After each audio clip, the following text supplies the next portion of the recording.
اور مجھے بڑی خوشی ہوئی کہ ان کو جو چوٹ لگی اسلام آباد میں چوٹ لگی بڑی خطرناک ہوتی ہے، لیکن الحمدللہ اس میں سے بھی بچ نکلے اور ہماری دعاؤں کی وجہ سے بچ نکلے۔ انشاءاللہ آپ بھی بچ نکلیں گے، ایسا ہی ہے، اسلام آباد کی چوٹ جو ہے آپ کو بھی کاری نہیں پڑے گی انشاءاللہ۔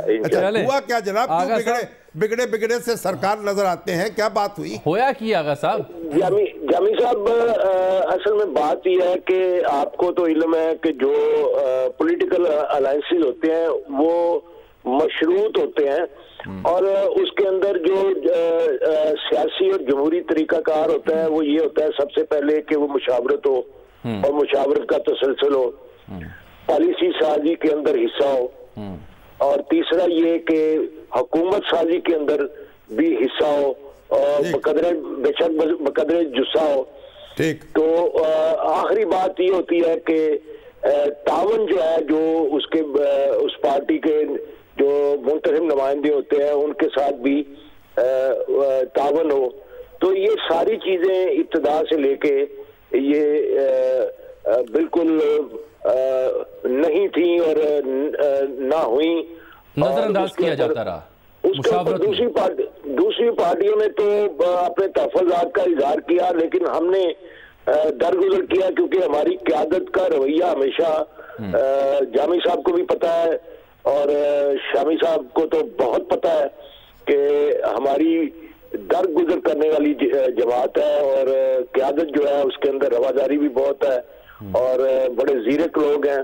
تو انہوں نے تحمل کا مظاہرہ کرتے ہوئے اس کا اظہار مناسب طریقے سے کیا، لیکن اس کو پبلش نہیں ہونے دیا اور کسی جگہ میڈیا میں نہیں آنے دیا۔ ٹھیک ہے، اور الحمدللہ وہ چلتا رہا، لیکن اب اس معاملے میں شدت اس حد تک ہو گئی کہ ہمارے جو ممبران ہیں ان کو یہ گلا ہونا شروع ہو گیا کہ ڈسٹرکٹ کی سطح تک انتظامیہ کو یہ ہدایت ہو گئی کہ ان کے ساتھ تعاون نہیں کرنا، اور ان کی جگہ پہ جو ہارے ہوئے لوگ ہیں ان کے ساتھ تعاون کرنا ہے، اور دیگر لوگ جو پی ٹی آئی کی جماعت سے تعلق رکھتے ہیں ان کے ساتھ تعاون کرنا ہے، جس کی وجہ سے مسائل جو ہیں وہ بڑھ گئے، اور اس کے اوپر بھی ہم نے کوئی تھوڑا ان کو محسوس کرانے کی کوشش کی اور ساتھ دلانے کی کوشش کی کہ یہ طریقہ کار جو ہے مناسب نہیں ہے، لیکن اس کا بھی نوٹس نہ ہوا۔ اس کے بعد پھر ایک ویڈیو لیک ہو گئی، اس کے اوپر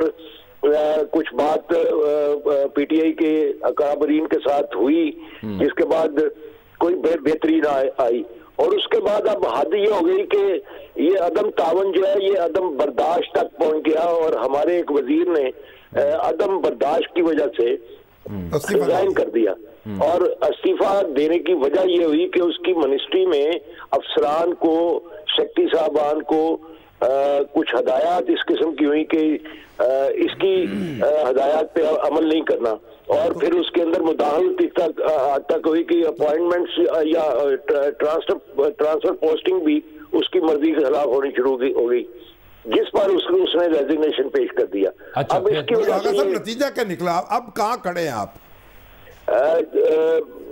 شامی صاحب، اب معاملات جو ہیں بات چیت ہو رہی ہے، اور کافی آج میری جو لیٹسٹ بات قیادت کے ساتھ ہوئی تو پتہ چلا ہے کہ معاملات جو ہے وہ بہتری کی طرف جا رہے ہیں، الحمدللہ اچھی بات ہے۔ ہم جس کے دوست ہوتے ہیں اس کے ساتھ دشمنی نہیں کرتے اور سازش بھی نہیں کرتے۔ تو کوئی نون لیگ سے بھی ہم نے یہ بھی سنا ہے کچھ نون لیگ سے بھی رابطے ہو رہے ہیں یا نون لیگ کے آپ سے ہو رہے ہیں، ایسا بھی کچھ ہے؟ دیکھیں، یہ رابطوں والی بات جو ہے شامی صاحب، وہ تو چودھری ہمیشہ کھلے دروازے کی سیاست کرتے ہیں، اور ہماری جماعت نے کبھی تعلقات میں اپنی طرف سے کبھی قطع تعلقی والا رویہ اختیار نہیں کیا۔ رابطے تمام لوگوں کے ساتھ نچلی سطح پہ بھی اور ساری چلتے رہتے ہیں، لیکن اس سلسلے میں کہ کوئی اقتدار کو تبدیل کرنے کی سازش والا معاملہ اور رابطہ، اس قسم کا رابطہ ہمارا نون لیگ کے ساتھ یا کسی پیپلز پارٹی کے ساتھ یا کسی جماعت کے ساتھ قطعی طور پر نہیں ہے۔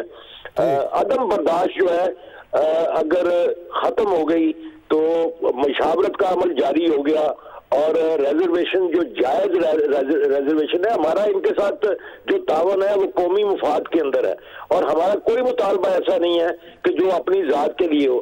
اگر ایسا ہوتا تو پھر ہمیں چیف منسٹری مل رہی تھی، اور اس میں کوئی شبے والی بات نہیں کہ نون لیگ والوں نے باقاعدہ آفر کی تھی۔ ہم اگر منسٹریوں کے پیچھے بھاگنا ہوتا تو پھر چیف منسٹری لے لیتے، پھر خود نون لیگ نے چیف منسٹرشپ کی آفر کی تھی نتائج جی بالکل، یہ تو سب کو پتا ہے جی۔ اس میں تو اگر آپ پوچھنا چاہتے ہیں تو حمزہ شہباز شریف سے پوچھ لیں۔ تو آغا صاحب پھر تو آپ کو کچھ غور کرنا چاہیے تھا، یہ تو بڑی پرکشش آفر تھی آغا صاحب۔ لیکن یہ دیکھیں نا جامی صاحب، یہ ہمارا وتیرہ نہیں ہے۔ ہم سمجھتے تھے کہ حالات جس طرف جا رہے ہیں اس میں بہتر یہی ہوگا کہ یہ ایک تیسری قوت جو ہے وہ سامنے آیا، جس کا یہ دعویٰ اور وعدہ ہے کہ اس ملک سے کرپشن ختم کی جائے گی، اس ملک کو اپنے پاؤں پہ کھڑا کیا جائے گا، اقتصادی اور معاشی طور پہ اس کو جو ہے وہ خود مختار کیا جائے گا۔ تو ہم نے اس لیے ان کے ساتھ تعاون کیا اور کریں گے انشاءاللہ۔ ٹھیک ہے آغا صاحب، بہت شکریہ، بہت شکریہ سر آپ کے وقت کا، بہت شکریہ۔ اب دیکھیں خاور گھومن صاحب بھی اس معاملے پر نظر رکھے ہوئے، ان کے مجھے 3-4 میسج آ گئے کہ ایٹ لیسٹ، جملہ بڑا قابل غور ہے، میں ان سے وضاحت بھی لے لیتا ہوں ابھی رپورٹنگ کی صورت میں۔ وہ کہتے ہیں ایٹ لیسٹ جو پنجاب کی حد تک معاملات تھے نا وہ تقریباً طے ہو گئے ہیں۔ تو اس سے مراد یہ ہوئی کہ وفاق میں پھر کوئی مسئلہ ہے؟ مرکز میں مونس صلاحی صاحب کی وزارت کا مسئلہ ہے۔ اللہ آپ کا بھلا کرے۔ مونس صلاحی صاحب اگر وزیر تو جی گھومن صاحب آپ کے میسیجز آئے تو میں نے کہا آپ کو ڈسٹرب کر لیں، فرمائیے گا۔ اب آغا صاحب کی گفتگو بھی آپ نے سن لی، شامی صاحب بھی تجزیہ پیش کر ہی رہے ہیں، ایٹ لیسٹ پنجاب کی حد تک معاملہ فہمی ہوگی، وہ کیا ہوئی جی معاملہ فہمی؟ اجمل، ایک تو سوری آپ کی پہلے کال آئی، میں لے نہیں سکا، میں کسی میٹنگ میں تھا۔ دیکھیں آج ملاقات ہوئی ہے مونس صلاحی اور بشارت چیمہ صاحب کی چیف منسٹر عثمان بزدار صاحب کے ساتھ جی، اور چونکہ ان کا جو سب سے پہلے معاہدہ ہوا تھا وہ یہی تھا کہ پنجاب کے اندر بھی 2 منسٹریز ملیں گی اور وفاق کی سطح کے اوپر بھی 2 منسٹریز۔ اب پنجاب میں 1 منسٹری تو مل گئی، اور منسٹری میں پھر جس طرح ابھی بتا رہے تھے کہ اس میں سیاسی مداخلت شروع ہو گئی پی ٹی آئی کی طرف سے۔ اس منسٹری کے اندر جو سیکٹری اور اس کے بعد M D mineral development corporation اور کچھ پوسٹنگ ٹرانسفرز کے حوالے سے جہانگیر خان ترین صاحب کا نام لیا جا رہا ہے کہ انہوں نے اپنے بندے وہاں پہ ایڈجسٹ کروائے، تو اس پہ عمار یاسر صاحب نے استعفیٰ دے دیا اپنی قیادت کو۔ جی میں یہ برداشت نہیں کر سکتا۔ ساتھ میں آج جو ملاقات ہوئی اس کے تحت عثمان بزدار صاحب نے مونس صلاحی اور بشار چیمہ صاحب کو یہ کہا ہے کہ ہم جو منسٹری ہے وہ بھی آپ کچھ اگلے چند دنوں کے اندر نوٹیفیکیشن ہو جائے گا، اور جو باقی وفاقی سطح پہ ہے وہ تو ڈیفینیٹلی آپ جو پرائم منسٹر صاحب کے ساتھ خود آپ کا معاملات چل رہے ہیں اس کو دیکھ لیں۔ تو وفاق میں کیا ہے سچویشن اب وہاں کیا کس نہج پہ کھڑے ہیں؟ ایک تو انہوں نے سیکنڈ فیز کے اندر ہی ان کو منسٹریز دینی تھی۔ وفاق کے اندر ایک جو کویسچن یہ تھا کہ جی مونس صلاحی کیونکہ ان کے اوپر کوئی نیب کا کیس ہے، لہٰذا مونس صلاحی صاحب کی جگہ چودھری سالک صاحب کو منسٹری دلوا لیں، یا کسی اور جو پارٹی کے اندر کوئی بندہ ہے اس کو منسٹری دے دیں، مونس صلاحی صاحب کو نہ دیں، کیونکہ نیب کے حوالے سے آپ کو یاد ہوگا اس سے پہلے بھی ان کے نیب کے حوالے سے تو کئی اور کیسز اور لوگوں پہ بھی کیسز ہیں، علیم خان صاحب پہ بھی کچھ ہے ادھر۔ نہیں سر دیکھیں ہوا یہ کہ آپ کو یاد ہوگا کہ 2 منسٹر صاحبان کو آلریڈی وہ آپ کو پتا ہے ان کو ریزائن دینا پڑا، ایک پہ ریفرنس بنا بابر اعوان صاحب کے اوپر، تو ان کو خدشہ ہے کہ اگر فرض کریں کل کلاں کو وہ ریفرنس بن جاتا ہے تو ایک آپ نے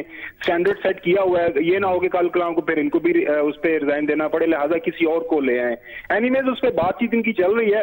مسئلہ ایک اور جو ہے نا شامی صاحب وہ یہ ہے کہ 4 جو ڈسٹرکٹس ہیں جہاں سے سیٹیں جیتی ہوئی ہیں پاکستان مسلم لیگ کاف میں، اس میں بہاول پور ہے، چکوال ہے، اس میں گجرات سے ان کی سیٹ ہے، اور سیالکوٹ سے، گجرات سے ان کی زیادہ سیٹ ہے، سیالکوٹ سے بھی باؤ رضوان صاحب ہیں، انہوں نے وہاں سے ان کی سیٹ جیتی ہوئی ہے۔ تو کاف لیگ والے آپ کو پتا ان کا اپنا سیاست کا طریقہ کار ہے، وہ یہ کہہ رہے ہیں کہ یہ جو 4 ڈسٹرکٹ ہیں اس وہاں وہ بات آغا صاحب بھی کر رہے ہیں، ترقیاتی اسکیمیں وہاں پہ جو آپ نے کرنی ہے تو اس پہ ہمارا ان پٹ لے لیں۔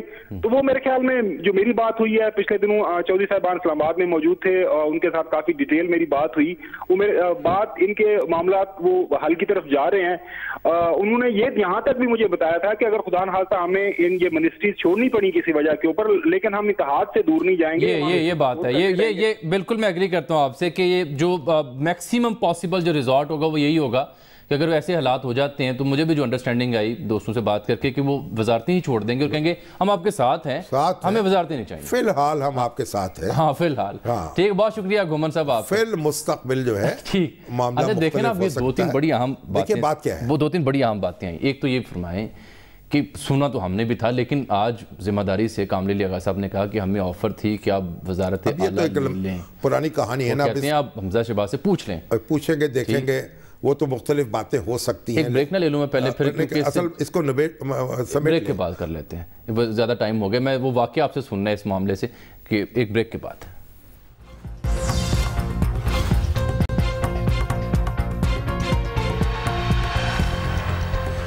ویلکم بیک ناظرین. بریک سے پہلے ہم بات کر رہے تھے حکومتی اتحادیوں کی. کبھی بی این پی مینگل نالہ نظر آتی ہے تو کبھی قافلی کے حوالے سے تفصیلی گفتگو آپ سن چکے, دیکھ چکے. بی این پی مینگل کا جہاں تک تعلق تھا تو اب اطلاعات یہ ہیں کہ وہاں معاملات قدرے بہتر ہو رہے ہیں, کیونکہ ان کے جو بنیادی مطالبے کی شق ایک تھی وہ مسنگ پرسن کا معاملہ تھا. اب اس میں سے 111 افراد کی فہرست ہے جس میں 20-25 واپس آ چکے ہیں اور مزید آ بھی رہے ہیں, اور ان سے وعدہ کیا گیا تو ان کی ملاقات آرمی چیف سے کرائی جائے گی. بہرحال جو پہلا موضوع قافلی سے جڑا تھا اس کو ذرا سمیٹ لیں آپ, کیونکہ جاننا میں چاہ رہا ہوں آپ سے. سلمان غنی صاحب نے کیا اطلاع دیا؟ وہ سلمان غنی صاحب تو مجھے یہ پوچھ رہے تھے, وہ اس کی تصدیق نہیں کر رہے. وہ کہتے ہیں جی, وہ کہہ رہے ہیں کہ مسلم لیگ نون نے وزارت اعلیٰ کی آفر نہیں دی. وہ کہتے ہیں جو الیکشن سے پہلے جو حالات میں جن سے ملاقات ہماری ہوئی مختلف رہنماؤں سے, وہ جو دیکھ رہے تھے اس کے تناظر میں ایسی حکومت بننی نہیں تھی مسلم لیگ. وہ کہہ رہے ایسی صورت کچھ تھی نہیں. چلیے اب یہ اب ماضی کا قصہ ہے, اس میں کیا پڑھنا ہے. اصل بات یہ جو چھوٹی جماعتیں ہیں جن کی عددی اکثریت چاہے اتنی نہ ہو, عددی تعداد کم ہو, لیکن جب ان کی وجہ سے میجورٹی بنتی ہے تو پھر ان کا دباؤ رہتا ہے, مگر وہ آسانی سے حکومت چھوڑتی نہیں ہے. صحیح ہے, کیونکہ اگر حکومت چھوڑیں گی تو بے وزن ہو جائیں گی, اس لیے دباؤ اندر ہی ہوتا ہے.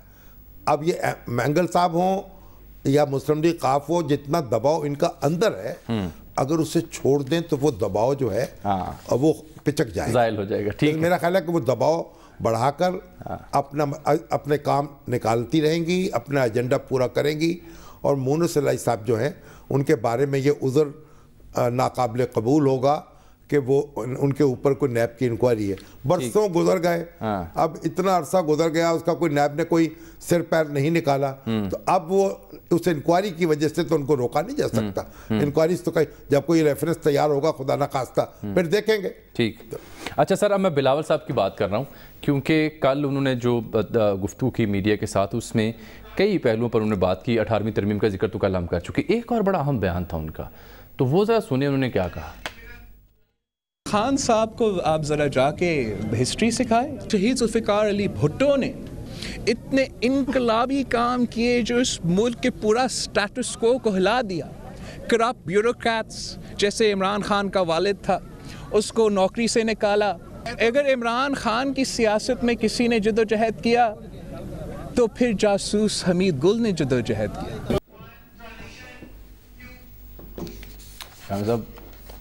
دیکھیں یہ عزیزی بلاول بھٹو زرداری ہیں جن سے بڑی امیدیں وابستہ ہیں, بڑے ذمہ دارانہ سیاست کی توقع ہے ان سے, اور یہ ان کی پہلی بات تو یہ ہے کہ وہ تاریخ کا علم ان کا بھی درست نہیں ہے. ذوالفقار علی بھٹو صاحب سکندر مرزا کے دور میں وزیر بنے تھے. سکندر مرزا صدر تھے اس وقت, اور ان کی نظر عنایت جو تھی ان کو انہوں نے وزیر بنایا. پھر وہ ایوب خان کے ساتھ لمبا عرصہ رہے. پھر ان اعلان تاشکند کے بعد انہوں نے اپنا راستہ الگ کیا. اس لیے یہ کہنا ان کو ذوالفقار علی بھٹو صاحب کا جو معاملہ ہے وہ بھی وہ نہیں ہے جسے وہ بیان کر رہے ہیں. ایک بات. دوسری بات, یہ تو 100% غلط بات ہے کہ عمران خان صاحب کے والد کو کرپشن کی بنیاد پر نوکری سے نکالا ذوالفقار علی بھٹو نے. عمران خان صاحب کے والد جو ہیں اکرام اللہ خان نیازی, وہ ایک انجینئر تھے, حکومت کے ملازم تھے. 1959 میں انہوں نے نوکری چھوڑ دی تھی. بڑا گہرا تعلق, قریبی تعلق تھا 1959 میں ایوب خان کے دور میں. اور وہ لندن میں پڑھنے کے لیے گئے. ڈاکٹر مبشر حسن کے کلاس فیلو تھے, اور ایک بڑے افسر کے طور پر بڑے انہوں نے اپنا کام کیا. کوئی ان کے اوپر داغ نہیں تھا کرپشن کا, اور سیاسی وجوہات کی بنیاد پر ان کا جو خاندان تھا, ان کے جو بھائی تھے امان اللہ خان نیازی, وہ کونسل مسلم لیگ میں تھے. ان کا جو خاندان جو تھا وہ ایوب خان کا مخالف تھا, اور اس وجہ سے انہوں نے ملازمت سے استعفیٰ دیا خود, اور یہاں پھر اپنا انہوں نے بزنس کیا. یہ جو ویسٹ ووڈ سوسائٹی ہے وہ بھی ڈیولپ کی, کئی جو مستحق طلبہ ہیں ان کو وظائف دیتے تھے. ایک انجمن تھی ہماری, اس میں بھی رکن تھا, وہ بھی اس کے ٹرسٹی تھے. اور محمود مرزا ایڈوکیٹ جو تھے ہمارے مرحوم دوست, انہوں نے وہ بنائی تھی. اب ان کے بارے میں یہ کہنا کہ کرپشن, یہ جو بے پرکی اڑا دیتے ہیں, اس کی کیا ان کو خدا خوفی کرنی چاہیے. ایک والدین کے اوپر تہمتیں نہیں لگانی چاہیے. اکرام اللہ نیازی ایک دیانتدار اور شخص تھے, با کردار شخص تھے. اپنی محنت سے انہوں نے اپنی دنیا بنائی, اور ایک میاں والی کے ایک بہت بڑے خاندان سے ان کا تعلق تھا, خانوادے سے, اور مسلسل اپوزیشن کرنے والے خاندان سے. صحیح ہے. اور اس لیے یہ بالکل جھوٹ ہے, غلط ہے, الزام ہے, تہمت ہے. اور اس پر بلاول بھٹو کو اپنی تاریخ درست کرنی چاہیے اور اس پہ معذرت کرنی چاہیے. بالکل ٹھیک. بلاول خود ان کے جو آنٹی اور انکل ہیں وہ ان کی تصحیح کر دیں, آس پاس جو ہیں ان کو تو تاریخ ان کی اپنی تاریخ بھی پتہ نہیں کتنی درست ہے, وہاں پہ ہیں. بہرحال اچھا, میں نے ایک ساتھ چھوٹا سا ذکر کرنا تھا. کل عثمان بزدار صاحب کے قافلے کا بڑا ذکر ہوا. وہ جو حمید گل صاحب کا ذکر ہوا, تو ان کے بیٹے کا بھی میسج آیا ہے کہ میں بھی اس پہ کچھ کہنا چاہتا ہوں. تو ہیں عبداللہ گل صاحب اس وقت ٹیلی فون لائن پر؟ جی ہیں ٹیلی فون لائن پر. السلام علیکم. السلام علیکم عبداللہ گل صاحب. وعلیکم السلام. جناب, آپ کے والد صاحب کا بھی ذکر خیر ہوا, حمید گل صاحب کا. اللہ تعالیٰ ان کی مغفرت کرے, ان کے درجات بلند کرے. ہمارے تو بہت ہی دل کے قریب تھے اور اب بھی ہیں. تو آپ کیا کہیں گے؟ آپ کا بہت شکریہ, آپ نے صحافتی تقاضے پورے کیے اور مجھے موقع دیا. میں ممنون ہوں دنیا ٹی وی اور آپ کے پروگرام کا. میں صرف اتنا کہوں گا کہ جی بالکل انہوں نے صحیح کہا کہ جاسوس, وہ تو جاسوسوں کے باپ تھے, بلکہ انہوں نے تو آج ان کی جاسوسی کا سبق پوری دنیا میں پڑھایا جا رہا ہے. یہ میں نہیں کہہ رہا, یہ آپ CIA کی ویب سائٹ پہ جا کے دیکھ سکتے ہیں کہ وہ جنرل حمید گل کی جو تعلیمات ہیں وہ پڑھا رہے ہیں. وہ بے نظیر بھٹو صاحب کے جو تھے صاحبہ کے, وہ DG ISI تھے, اور یہ باتیں جس انداز میں کہی گئی ہیں بلاول صاحب کو کوئی ہوش کے ناخن دے کہ پیپلز پارٹی تو 92 سیٹوں سے جو ہے وہ اقتدار میں کیسے آ گئی تھی, جبکہ ان کو تو 108 کی سمپل میجورٹی چاہیے تھی. شامی صاحب آپ تو سب جانتے ہیں کہ وہ کیسے پھر آئی تھی. کبھی پھر میرے سامنے آئیں گے تو پھر میں تحریری اور دستاویزی ثبوت پیش کروں گا پیپلز پارٹی کی تمام قیادت کے متعلق. بہتر ہے کہ بلاول صاحب جو ہے اس قسم کی غیر ذمہ دارانہ گفتگو سے پرہیز کریں. اور ایک چیز میں ضرور یہ کہنا چاہوں گا کہ ویسے تو میری تربیت اس چیز کی اجازت نہیں دیتی کہ میں کسی کے بزرگوں پہ اور وہ لوگ جو دنیا سے چلے گئے ہوں ان کے اوپر گفتگو کروں, لیکن میں یہ ضرور کہوں گا کہ وہ جنرل سکندر مرزا کو اور جو ایوب خان صاحب کو جو لیٹرز لکھے تھے ذوالفقار علی بھٹو صاحب نے, اور جس میں ڈیڈی اور دیگر ذکر ہوئے تھے, اور کہا تھا کہ قائد اعظم محمد علی جناح سے بھی بڑھ کر نام لکھا جائے گا سکندر مرزا کا جب تاریخ لکھی جائے گی. تو یہ تو انٹرنیٹ پہ موجود ہے اور یہ پوری ایک ریکارڈ کا حصہ ہے. محلات نہیں بنائے میرے والد نے, انہوں نے کم از کم دشمن فوج کو دشمن فوج کو اجازت نہیں دی کہ دشمن فوج جو ہے وہ آئے امریکہ فوج اور میمو گیٹ سکینڈل اور پاکستان کے اوپر حملہ کر دے. انہوں نے جو ہے وہ کبھی یہ نہیں کہا کہ آپ دیکھیں, اگر بے نظیر بھٹو صاحبہ جو ہے وہ خط لکھتی تھی میرے والد کو, وہ اپریشیٹ کرتی تھیں, وہ کتابیں لکھتی تھیں. اس قسم کی بات کر کے اپنا وزن نہ کم کریں اور خاص طور پہ ان لوگوں پہ الزام نہ لگائیں جو دنیا میں موجود نہ ہوں. بہت شکریہ سر, آپ کے وقت ہے, انہوں نے اپنا نقطہ نظر وضاحت آ گئی. وہ بھی تاریخ کا ایک حصہ ہے. بہرحال میمو گیٹ کی کیا حقیقت ہے وہ بھی ایک اپنی جگہ ہے, مگر تانے کے لیے تو درست, تانے کے لیے پھر استعمال کر رہے ہیں نا. ابھی تک اس کا جناب ڈونڈورا پیٹا جا رہا ہے. ابھی بھی سپریم کورٹ پیچھے ہے ہمارے عزیزم حسین حقانی کے میمو گیٹ کے حوالے سے. پیچھے تھے وہ ریٹائر ہو چکے ہیں, وہ ہو چکے, لیکن ابھی بھی مقدمہ زیر سماعت ہے, سٹینڈنگ نہیں ہے. بہرحال اچھا, میں ایک ذکر رہ گیا. کل عثمان بزدار صاحب کے جو ٹوبا ٹیکسنگ میں آمد کا موقع تھا, اس وقت جو قافلہ, پروٹوکول, سیکیورٹی گاڑیاں, اور اس کے ساتھ ماضی کے ان کے حالیہ 5 ماہ کے اندر جو 3-4 دورے تھے, ان میں جو پروٹوکول سیکیورٹی کی تعداد تھی 3-3 درجن گاڑیاں گن کے میڈیا نے ہائی لائٹ کی, تو ذکر کیا. اب یہ تنقید کی گئی جناب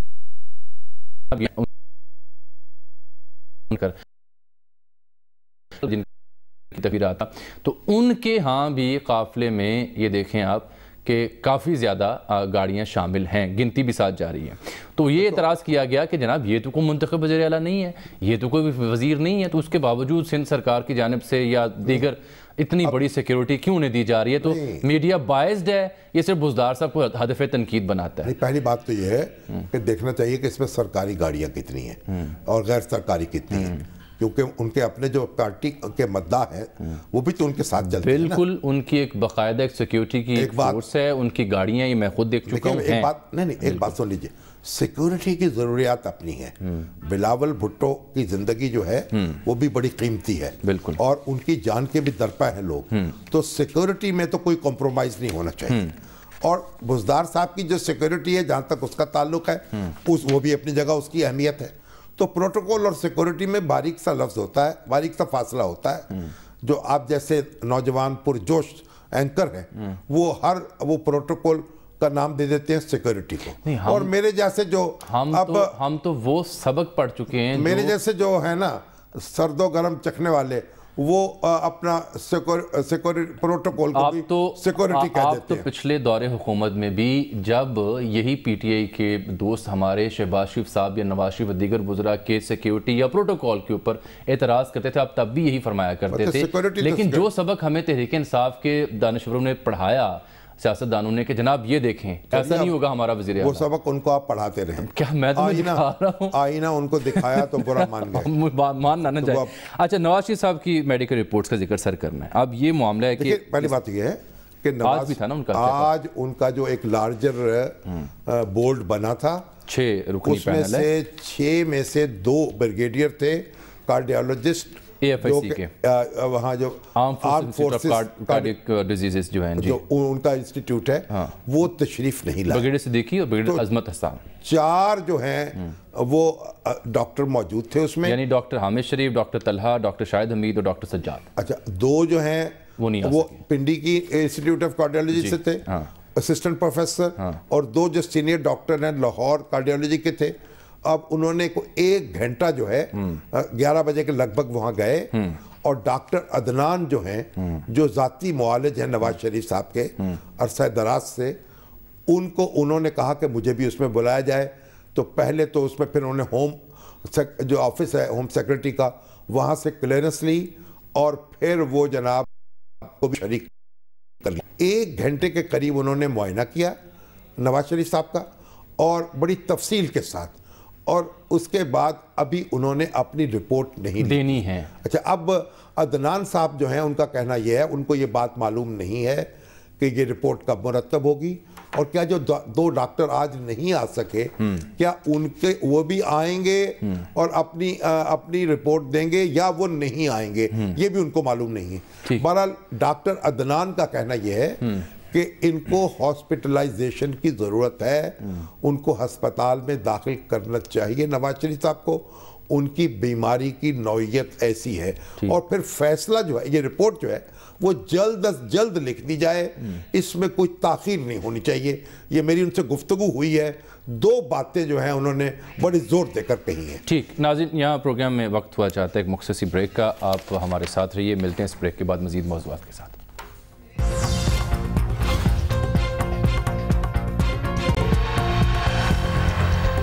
ویلکم بیک ناظرین۔ شامی صاحب، میں ذرا ثانیہ ساہیوال کا فالو اپ ڈسکس کرنا ہے، اس سے پہلے آپ کو ایک کال آئی ہوئی تھی پچھلے ہمارے موضوع سے جڑا، امیر کچھ نواز مزید فیڈ نیازی بیک ہے آپ صاحب کے ہیں، پاس؟ جی، ان کی کال تھی کہ آپ نے بالکل درست کہا ہے کرم اللہ نیازی صاحب کے بارے میں۔ کالا باغ جو تھے، نواب آف کالا باغ، ان سے وہ ان کی بڑی مخاصمت تھی اس خاندان سے۔ یہ اپوزیشن میں تھے، کونسل لیگ میں تھے، وہ ایوب خان کے گورنر تھے۔ جب وہ اقتدار میں آئے، انہوں نے کہا کہ میں کوئی رگڑا لگاؤں گا اکرام اللہ نیازی کو، انہوں نے پیش بندی میں پہلے ہی استعفیٰ دے دیا، بلکہ اپنا استعفیٰ ان کے منہ پر دے مارا۔ ٹھیک، تو دس سپیکس والیوم نا، یہ تو پھر ان کے سیاسی مخالفین کو علم ہونا چاہیے کہ وہ کس کیلیبر کے شخص واقع ہوئے تھے۔ اچھا، ہر شخص جو میاں والی کا رہنے والا ہے اور جو کرام اللہ نیازی کو جانتا ہے، وہ اس کی گواہی دے گا کہ وہ با کردار، با وقار شخص تھے، اور عمران خان صاحب کو اپنے والد پہ فخر ہے اور ہونا بھی چاہیے، ہم سب کو بھی اس پہ فخر ہے۔ بالکل ٹھیک۔ اچھا سر، ثانیہ ساہیوال میں اب دیکھیے، جو کل سینٹ کی قائمہ کمیٹی برائے داخلہ نے ان کو متاثرین کو بلایا تھا، کچھ سفارشات بھی دیں کہ جوڈیشل کمیشن بنایا جائے۔ اب مزید اس کا فالو اپ یہ آیا کہ وہاں پہ یہ کہا گیا کہ اگر یہ بات درست مان لی جائے کہ اس گاڑی میں خود کچھ جیکٹ تھی، تو بھائی صاحب پھر تو سی ٹی ڈی کے اہلکار 50 فٹ دور کھڑے ہوتے، وہ تو سر پر چڑھ کر انہوں نے گولیاں ماری ہیں فرنٹ پر بہت کم فاصلے سے. تو اگر یہ معلوم ہو پولیس والوں کو, اہلکاروں کو کہ یہاں پر خودکش جیکٹ ہے, تو آپ ہی بتائیں کہ کیا وہ اتنی قریب جا کے گولیاں ماریں گے؟ یہ بات بہرحال قابل غور ہے. بالکل, اس کا تو اصل میں یہ تو ایسا بڑا حادثہ ہے اور اس طرح کا سانحہ ہے, اس کی کچھ تک سمجھ میں نہیں آتی کہ کیسے ہوا ہے. یہ مت ماری گئی تھی ان کی, یہ پاگل ہو گئے تھے, اندھے ہو گئے تھے, کیا ہوئے تھے؟ بالکل. اچھا, 2 اور معاملات اس کے بعد میں آگے بڑھوں گا. ایک دیکھیں کہ یہ جو آج آصف سعید کھوسہ صاحب جناب چیف جسٹس پاکستان نے پھر بڑے اہم ریمارکس دیے ہیں. وہ ایک گجرانوالہ کا ایک کیس تھا, سوتیلے والد کے ہاتھوں بیٹے کے قتل سے متعلق کیس جو سپریم کورٹ پہنچا ہوا تھا. اس میں ان کے ریمارکس یہ ہیں کہ ماتحت عدالتیں معاملہ صحیح طریقے سے دیکھیں تو یہ سپریم کورٹ تک نہ آئیں, اور ماتحت عدالتوں پر افسوس ہوتا ہے. نہیں, افسوس سے کام نہیں چلے گا. اب ان کو نوٹس لینا چاہیے, ان پر کارروائی کرنی چاہیے, ان ججوں کی سرزنش ہونی چاہیے, اور اگر وہ باز نہ آئیں اور اسی طریقے سے کام جاری رکھیں تو ان سے پاک کر دینا چاہیے جوڈیشری کو. اور دوسرا یہ کہ لاپتہ افراد کے جو معاملات تھے, اس میں کل وزیر اعظم کی زیر صدارت اہم اجلاس ہوا تو اس میں فیصلہ کیا گیا کہ یہ مقدمہ سول عدالتوں میں چلائے جائیں گے. لاپتہ جو شہریوں کو اغوا کرنے ملوث افراد ہیں وہ PPC کے تحت ان کے اوپر مقدمہ ہوگا, ٹرائل ہوگا ان کا. اور یہ تو پریویس گورنمنٹس کے لیے بڑی ہیڈک رہی ہے, کوئی ڈیسیژن نہیں وہ کر پائیں اس ایشو کو ڈیل کرنے میں, لیکن اب یہ ڈیل ہو رہا ہے. اب اچھی سول عدالتوں میں چلائیے اور جلد, اصل تو بات یہ فیصلے ہوں, مقدمے سنے جائیں. اگر سنے نہیں جائیں گے اور جج خوفزدہ رہیں گے تو پھر کیا کریں گے؟ اچھا سر, تو بات کر رہے تھے جی, آپ پہلے بات. آپ کتنے منٹ باقی؟ ہمارے پاس ہے تھوڑا ٹائم ہے ابھی. چلیے ٹھیک. تو سعید بھٹی صاحب ہمارے پاس تشریف رکھتے ہیں. آلو جو ہیں, آلو کے ایک بہت بڑے کاشتکار ہیں, اور یہ آلووں کے اوپر جو اس وقت افتاد پڑی ہوئی ہے اور جگہ جگہ ایک انتہائی قیمت ان کی کم ہو گئی ہے. کاشتکار جگہ جگہ احتجاج کر رہے ہیں, سیاپے کر رہے ہیں. پہلے بھی ان کا احتجاج ہو چکا لاہور میں بھی, اور ساتھ گندم کے کاشتکاروں کا بھی سن لینا جو نہری پانی سے وابستہ ہیں, وہ بھی احتجاج کرتے ہیں کہ جناب ہمیں بر وقت پانی نہیں مل پا رہا. اب تو بارش ہو تو اللہ پاک کرم کرے. اب وہ تو ایک الگ ایشو ہے. اصل بات آلووں کا. اب بتائیے آپ بھٹی صاحب, ہاں جی, آپ کی اپنی درد. جناب آلو جو ہے, اس سے ہمارے ملک میں 50 لاکھ ٹن آلو پیدا ہوتا ہے. ٹھیک. اور اس کی کھپت جو ہے ہمارے پاس 30 لاکھ ٹن ہے. ٹھیک. 20 لاکھ ٹن آلو جو ہے وہ ایکسپورٹ ہوتا ہے؟ نہیں, وہ سرپلس ہے. اچھا. تو جو سرپلس جو آلو ہمارے پاس رہ جاتا ہے اس نے قیمت پہ اثر انداز ہوتا ہے اور قیمت کم ہو جاتی ہے. اس کو آپ ایکسپورٹ کریں پھر؟ ایکسپورٹ ہوتا ہے 5-6 لاکھ ٹن, اس سے زیادہ ایکسپورٹ نہیں ہوتا. تو پھر کم کاشت کریں. ہاں یہ ہو, لیکن اس وقت چونکہ فصل زیادہ ہو گئی ہے تو ہماری تجویز یہ ہے گورنمنٹ کو کہ گورنمنٹ جو ہے وہ ابھی خرید لے کو 5 لاکھ ٹن اور اس کو سٹور میں رکھ دے اور رمضان میں سستے پیکج میں دے دے, تاکہ زمینداروں کو بھی فائدہ ہو جائے گا اور لوگوں کو بھی. اس میں کتنے پیسے لگیں گے گورنمنٹ؟ اس میں کو تقریباً 4-5 ارب روپیہ لگ جائے گا. ہاں 4-5 ارب. اب گورنمنٹ تو کہتی ہے ہمارے پاس پیسے نہیں ہیں, لیکن انہوں نے رمضان پیکج تو دینا ہی دینا ہے نا جی. ٹھیک ہے. تو اس میں ضروری ہے کہ وہ کچھ نہ کچھ پیسے میں شامل ہوں. کچھ ایکسپورٹ پہ جو ہمارے افغانستان کے ساتھ جو ان کی ڈیوٹی لگی ہوئی ہے وہ کم کریں, وہ کم کریں تاکہ افغانستان ایکسپورٹ ہو سکے. افغانستان ہو سکے, اس پہ سینٹرل ایشیا میں ایکسپورٹ. گورنمنٹ سے میں عمران خان صاحب سے کہ ان کو اجازت دیں اور ان کو کچھ پیسے دیں تاکہ پنجاب کے جو اس وقت کاشتکار ہیں وہ 5 روپے بک رہا ہے اور 10 روپے پروڈکشن کاسٹ ہے, تو آدھی قیمت پہ بیچارہ بیچ رہا ہے. ٹھیک. تو آپ کی اس پہ توجہ ہونی چاہیے کہ حکومت توجہ کے. بہت شکریہ جی, تشریف لائے. اب ہمارے دوست ہیں ڈاکٹر منظور اعجاز جی. ڈاکٹر منظور اعجاز آج کل امریکہ میں ہوتے ہیں, واشنگٹن میں, واشنگٹن DC میں رہتے ہیں.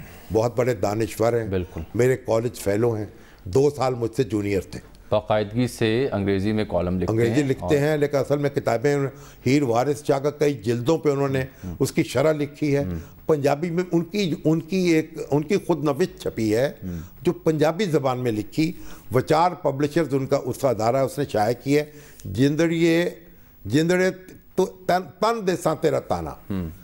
اب یہ جو ہے میرے پنجابی, اگرچہ میں تو ماشاءاللہ کئی نسلوں سے پنجابی ہوں, اور مگر پنجابی پڑھنے میں مجھے دقت ہوتی ہے تو آہستہ آہستہ سے پڑھ رہا ہوں. لیکن ایک مجھے بات عجب لگی, یہ آپ ہر شخص پڑھے دیکھیں پنجاب کے دیہات کیسے تھے, ان کی دیہی زندگی کیا تھی, ان کا کلچر کیا تھا, ان میں ذات پات کا نظام کیسا تھا, ان میں جو کام کرنے والے کیا تھے,